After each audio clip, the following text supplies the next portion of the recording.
The diplomatic meeting took place in neutral waters, halfway between the human surface installation and the nearest Delacian city.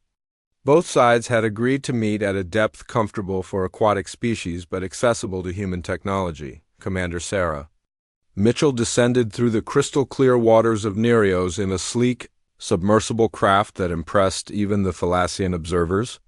The vessel moved with silent efficiency, its advanced propulsion systems generating no detectable wake or acoustic signature. Admiral Kefter waited at the designated coordinates with a full diplomatic escort. The meeting chamber was a transparent bioengineered structure grown specifically for this occasion, its living walls filtering water and providing breathable atmosphere for both species. As Commander Mitchell's submersible docked with the chamber, Admiral Kefter noted its sophisticated design. The craft was clearly purpose-built for underwater operations, not hastily modified surface technology. Admiral Kefter Commander Mitchell greeted him as she entered the chamber, through an airlock that seamlessly accommodated both air-breathing and water-breathing species. "Thank you for agreeing to this meeting, Commander Mitchell," the Admiral replied, noting that she wore a compact breathing apparatus that allowed her to speak clearly underwater. "Your arrival raises many questions about human capabilities." The diplomatic party included representatives from both civilizations. Intelligence Chief Solfin attended for the Thalassians, along with Counselor Myrthala and several technical specialists. The human delegation included Commander Mitchell, a diplomatic attaché named Ambassador Helen Cross, and 2 technical advisors. "Perhaps we should begin with clarifications," Ambassador Cross suggested in fluent Thalassian. "Our species have made assumptions about each other that recent events have proven incorrect." Admiral Kefter gestured agreement. "Indeed, we assumed surface dwellers could not survive in aquatic environments. Your people have demonstrated otherwise." Commander Mitchell activated a holographic display showing human naval special forces training. "Admiral, humans have been developing underwater capabilities for over a century. Our planet has vast oceans covering 70% of its surface. Military necessity drove us to create personnel capable of operating in any aquatic environment." The holographic footage showed human SEALs training in environments ranging from tropical seas to Arctic waters. The Thalassians watched with growing amazement as surface dwellers demonstrated swimming speeds approaching those of native aquatic species. "Your training methods are extensive," Intelligence Chief Solfin observed. "SEAL training is among the most rigorous military preparation on our world," Mitchell explained. "Candidates undergo years of physical conditioning, technical education, and specialized mission preparation. The failure rate exceeds 80%. You mentioned that these individuals volunteer for such training," Counselor Myrthala noted. "Why would surface dwellers choose such difficult preparation?" Ambassador Cross answered this question. "Human military culture values service and excellence. Our special forces personnel are driven by a desire to protect their people and serve their nation. They volunteer because the mission requires the highest level of capability." The holographic display shifted to show human underwater equipment, advanced breathing systems, propulsion devices, specialized weapons, and communication gear designed specifically for aquatic operations. "Your technology appears superior to our own in several areas," Admiral Kefter admitted reluctantly. "How did surface dwellers develop such capabilities?" "Necessity and competition," Commander Mitchell replied. "Humans have spent centuries exploring and fighting in underwater environments. We faced challenges that forced innovation. Additionally, our species tends to approach problems from multiple angles simultaneously." She demonstrated by showing footage of human research installations in Earth's deepest ocean trenches. The Thalassians saw surface dwellers operating scientific equipment at depths that challenged even their own capabilities. "You have cities in the deep places of your world?" Solfin asked in surprise. "Research stations primarily," Ambassador Cross explained. "But yes, humans have learned to build and operate in the deepest parts of our oceans. The pressure and conditions that protect your cities from surface dwellers are environments we have been exploring for generations. The implications struck the Thalassian delegation like a depth charge. Humans had not stumbled upon aquatic capabilities by accident. They had methodically developed them over time, driven by exploration and military necessity. "What are your intentions regarding our world?" Admiral Kefter asked directly. "Exactly what we originally stated," Mitchell replied. "We want to establish trade relations and possibly share technology that benefits both our peoples. Your bioengineering capabilities could revolutionize human underwater construction. Our propulsion and life support technology could enhance your deep space exploration efforts." "Deep space exploration?" Murthala asked with interest. Ambassador Cross smiled. "Admiral, human space technology is primarily designed for long-duration missions in hostile environments. Many of our innovations came from the need to keep surface dwellers alive in places where they cannot survive naturally." Sound familiar? The parallel was obvious. Just as Thalassians had developed technology to explore environments beyond their natural aquatic domain, humans had created systems for surviving in spaces where air-breathing species could not normally function. "You mentioned sharing technology," Admiral Kefter said carefully. "What specific capabilities might our peoples exchange?" Commander Mitchell activated another display showing potential areas of cooperation. "Your bioengineering could help us develop better underwater habitats.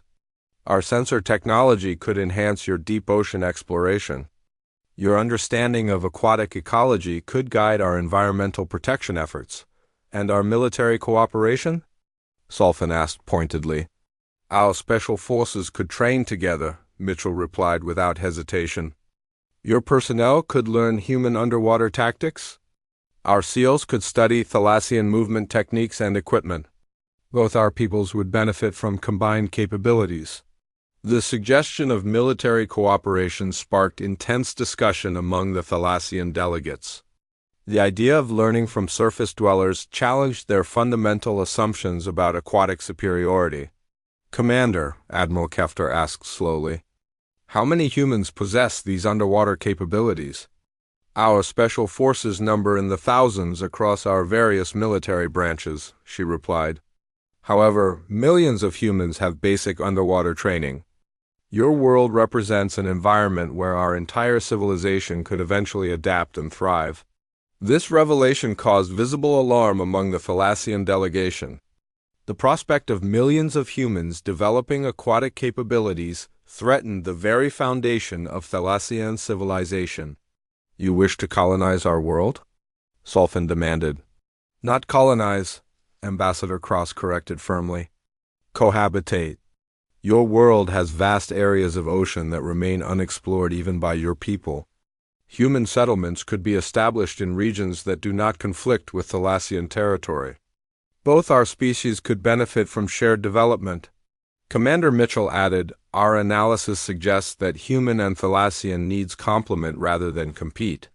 You prefer the deepest ocean areas. We would likely establish settlements in shallower coastal regions. Your technology could help us build sustainable communities. Our technology could help you expand into previously inaccessible deep space environments." The diplomatic discussions continued for hours. Gradually, the Thalassian delegates began to understand that humans represented not a threat to their civilization, but an opportunity for mutual advancement. "You have given us much to consider," Admiral Kefter finally said. "The Thalassian High Council must evaluate your proposals carefully." "Of course," Ambassador Cross replied. "However, I hope you will consider the alternative. Humans are already exploring aquatic worlds throughout this region of space. We can work together as partners, or we can develop separately and potentially come into conflict later when our interests overlap." The subtle warning was clear. Humans possessed capabilities that could challenge Thalassian dominance throughout their sphere of influence. Cooperation offered benefits that competition could not provide. "There is one final demonstration I would like to offer," Commander Mitchell said as the formal session concluded. She activated her communication system and spoke in a language the Thalassians did not recognize. Minutes later, 6 figures approached the diplomatic chamber through the open water. The Thalassian delegates recognized them immediately as the same human special forces personnel who had infiltrated Deep Current Station, but now, seeing them in good lighting and clear water, the aliens could appreciate the full extent of human underwater adaptation. The seals moved through the aquatic environment with grace that matched native species. Their equipment integrated seamlessly with their movements. Most impressive of all, they showed no signs of strain or discomfort despite operating far from their natural environment. The lead seal, a woman with short dark hair and eyes that missed nothing, approached the chamber and gestured a traditional Thalassian greeting. "Admiral," Commander Mitchell said, "I would like you to meet Lieutenant." The emergency session of the Thalassian High Council convened in the deepest chamber of the Imperial Palace, 700 meters below the surface. For the first time in 3 millennia, the Council faced a crisis they could not comprehend. Admiral Kefter swam frantically around the circular chamber, his usually perfect composure shattered. Deep Current Station was our most secure facility. How could surface dwellers penetrate it? How could they survive at that depth? Intelligence Chief Salthan displayed holographic footage from the station's surviving cameras. The images showed human figures moving through water with impossible grace, their compact equipment allowing them to operate as effectively as native aquatic species. "We have recovered fragments of their technology," Salthan reported. "The materials are unlike anything in our databases. Their breathing apparatus allows indefinite underwater operation. Their propulsion systems generate no detectable signature. Most concerning of all, their weapons are specifically designed for underwater combat." Counselor Murthala, eldest of the council members, studied the footage with growing alarm. "This suggests extensive preparation. They did not stumble upon these capabilities by accident. They came here knowing exactly what they would face." The council chamber filled with the sound of nervous clicking as council members discussed the implications. The Thalassian Empire had built its entire military doctrine around the assumption that surface dwellers posed no threat in aquatic environments. "What is the current status of Deep Current Station?" Admiral Kefter demanded. "The facility remains operational but vulnerable," Salthan replied. "The humans disabled our weapons and communications systems but caused no permanent structural damage. Commander Veltar reports that his personnel are unharmed but effectively prisoners in their own station." This revelation sparked heated debate among the council members. The humans had demonstrated the ability to completely neutralize a major military installation, yet they had chosen not to destroy it or harm its crew. The restraint suggested either mercy or strategic calculation. "Perhaps they wish to negotiate," suggested Councillor Finkerel, the youngest member of the council. "Their actions show they could have caused massive casualties but chose not to do so." Admiral Kefter's gill slits flared with indignation. "Negotiate? They have attacked our sovereign territory and demonstrated capabilities that threaten our entire civilization. This is an act of war. But what kind of war?" Murthala asked quietly.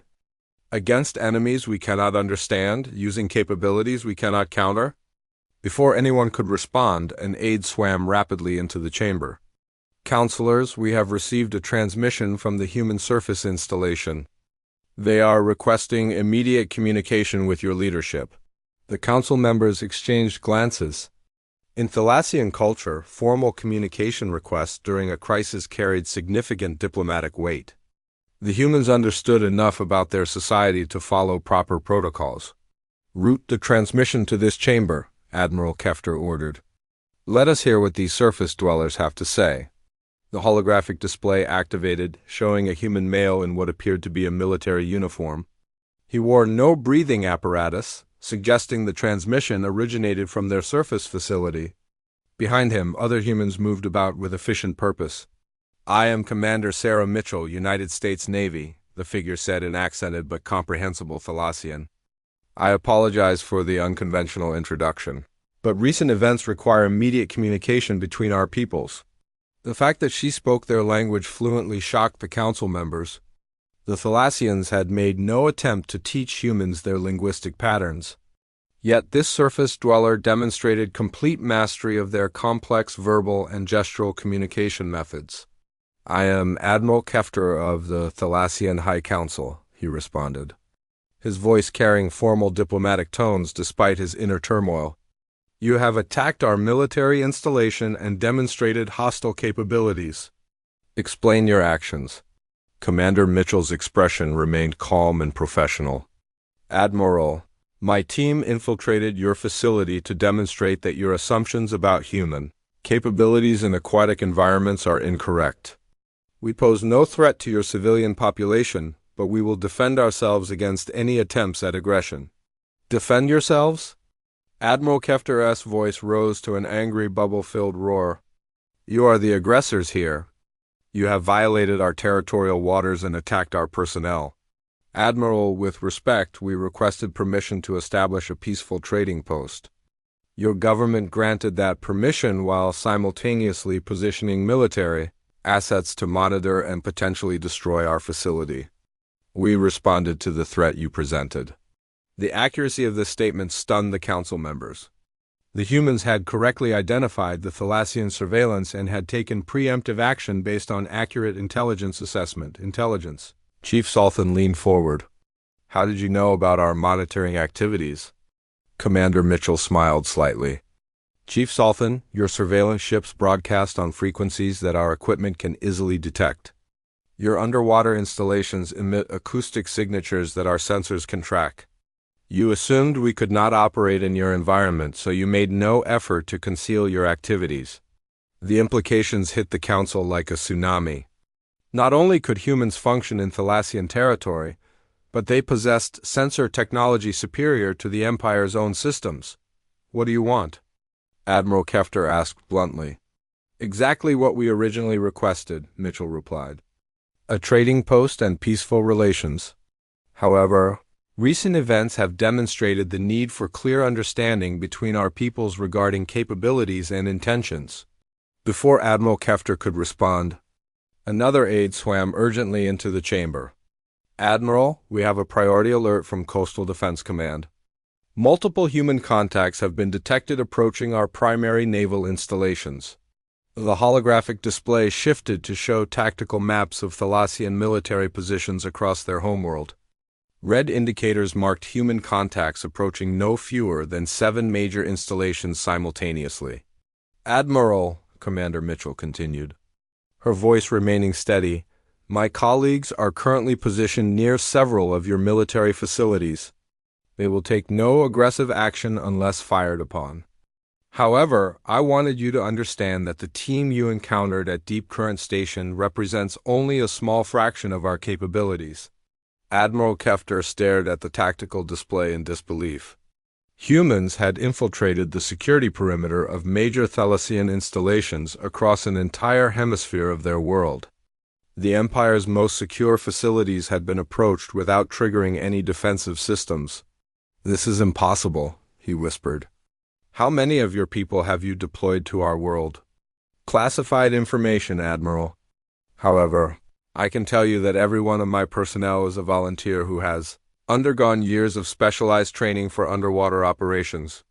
They represent the elite of our naval special forces. Counselor Murthala swam closer to the display.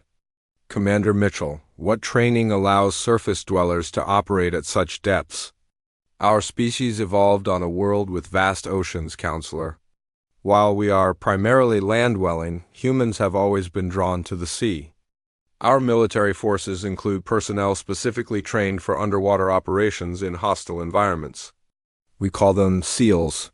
The name meant nothing to the Thalassians, but the implications were clear. Humans had developed military specialists capable of challenging aquatic species in their own environment. Your equipment? Intelligence Chief Sultan asked. Is it standard for your species? Commander Mitchell shook her head. This represents some of our most advanced technology, developed over decades of research and testing. However, the fundamental principles are based on human physiology and our natural adaptability. Admiral Kefter felt his worldview crumbling. The Thalassian Empire had based its entire strategic doctrine on aquatic superiority. If humans could match or exceed their capabilities underwater, what advantages did they retain? What happens now? He asked, That depends on your response, Admiral. My personnel are currently demonstrating that your installations are vulnerable to our capabilities. However, we have no desire for conflict. We propose a formal meeting between our governments to establish mutual understanding and peaceful relations. The tactical display updated again, showing that human contacts had withdrawn from all Thalassian installations simultaneously. The precise coordination of the withdrawal demonstrated sophisticated command and control capabilities. Your people have departed our facilities, Admiral Kefter observed.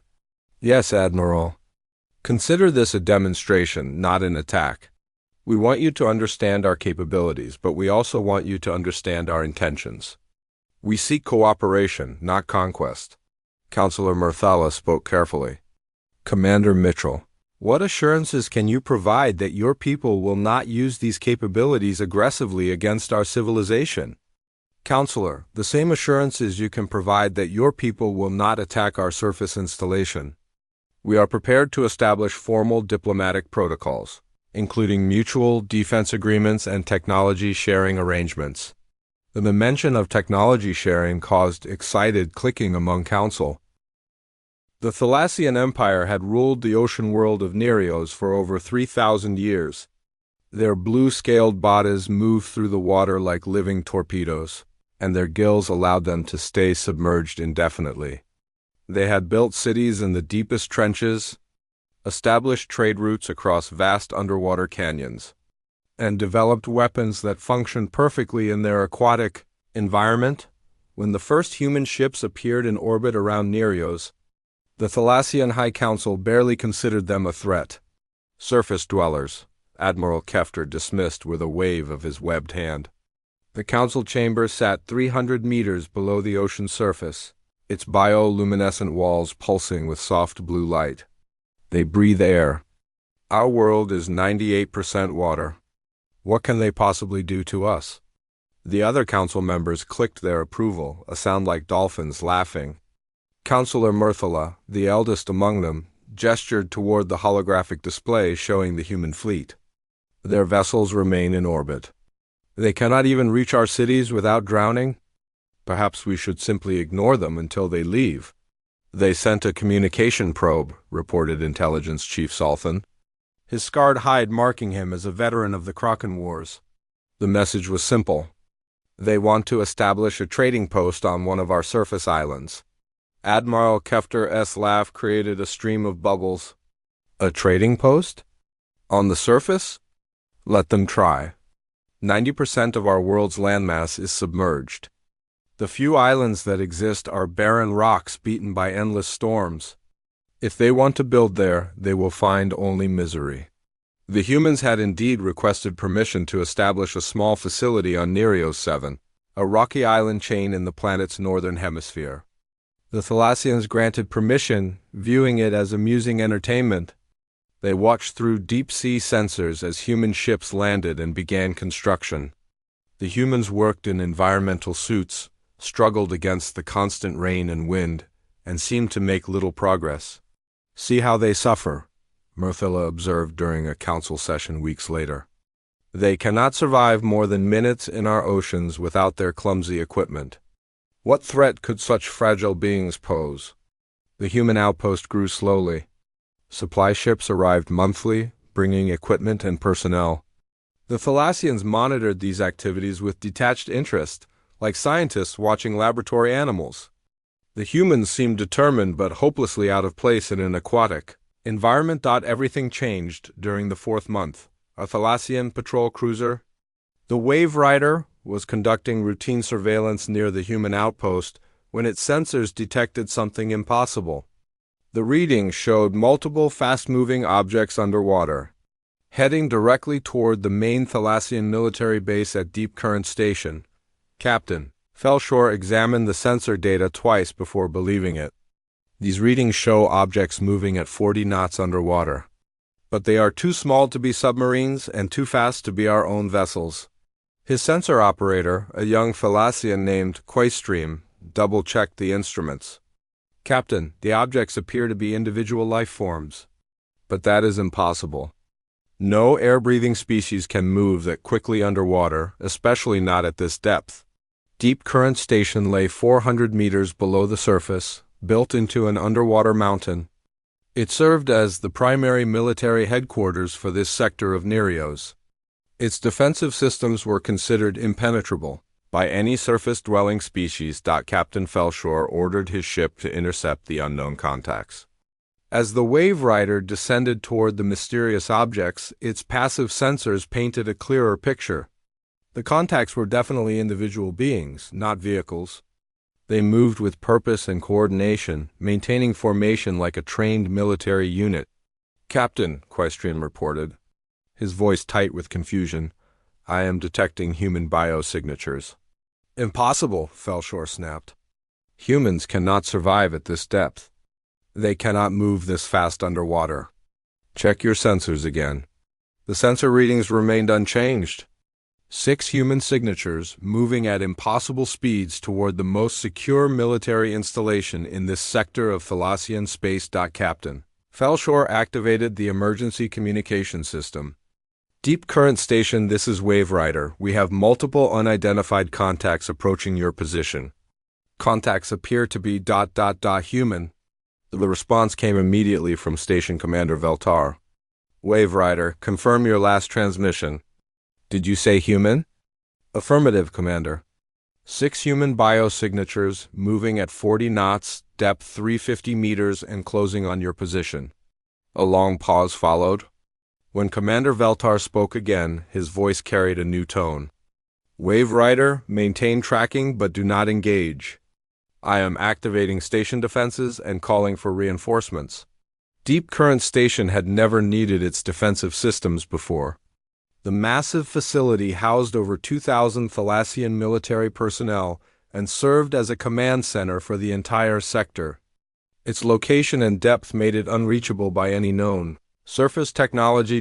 Commander Veltar watched the tactical display as 6 small contacts approached his station. His weapons officer, Lieutenant Mordiff, stood ready at the firing controls. "Sir, should I activate the torpedo arrays?" Mordiff asked. Veltar studied the approaching contacts. They moved with military precision, but their small size puzzled him.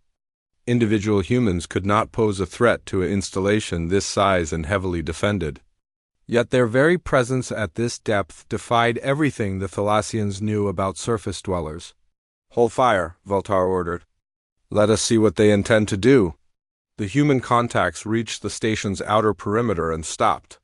They remained motionless for several minutes, close enough to trigger proximity alarms but making no aggressive moves. Then, without warning, they scattered in different directions. "Sir," the sensor operator reported, "the contacts are moving around the station's perimeter. They appear to be conducting reconnaissance." Veltar felt the first stirring of genuine concern. Reconnaissance suggested military intelligence gathering. These humans were not lost or confused. They had come here with a specific purpose.